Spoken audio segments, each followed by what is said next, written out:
बार एक बहुत बुद्धिमान व्यक्ति को एक राजा के समक्ष लाया गया और बुद्धिमान व्यक्ति पर यह आरोप था उसने कुछ ऐसा करा है कि उसे मृत्यु दंड दिया जाए।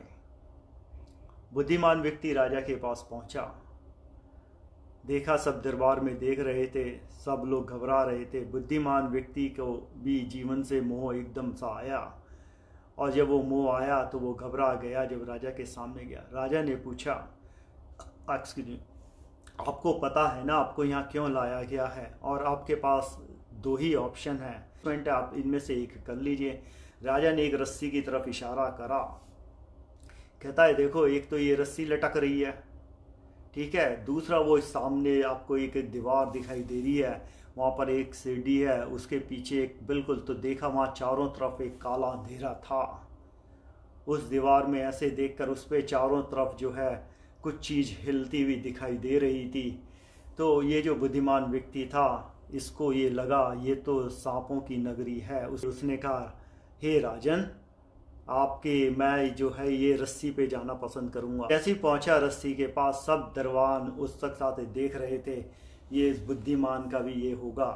तो उसने राजन से एक सवाल करा, बोला राजन आप एक बात बता दीजिए उसके दरवाजे के पीछे क्या है। राजन ने उसकी तरफ देखा तो राजन ने कहा, अब तुम्हें क्या फ़र्क पड़ता है, तुमने तो अपना ये मार्ग चुन ही लिया है ना। बुद्धिमान व्यक्ति ने कहा, राजन मैं आपसे प्रॉमिस करता हूँ मैं किसी को नहीं बताऊँगा उसके पीछे क्या है, आप मुझे अपने पास बुला लीजिए और आपका सीक्रेट अब मेरे साथ ही रहेगा।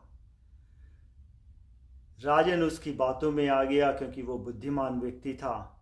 बुद्धिमान व्यक्ति जब राजन के पास पहुँचा तो राजन ने कहा, वैसे तो मैं ये तुम्हें बता देता हूँ लेकिन आज तक का सवाल है, तुम पहले ऐसे व्यक्ति हो जिसने ये पूछने की कोशिश करी उस काले भयानक दीवार के पीछे जहाँ पर इतने सारे ऐसे लग रहा है जैसे सांप घूम रहे हैं, क्या है।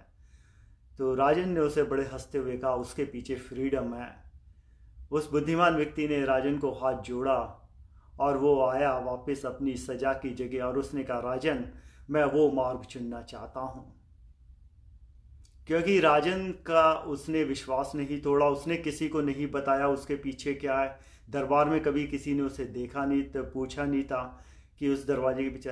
तो कहने का जो मतलब है ये होता है कि जो डर आता है वो उस रस्सी की तरह है लोगों को। और ये कहावत भी है कि कुछ लोग सांप को रस्सी समझ लेते हैं और कुछ सांप को रस्सी को सांप समझ लेते हैं।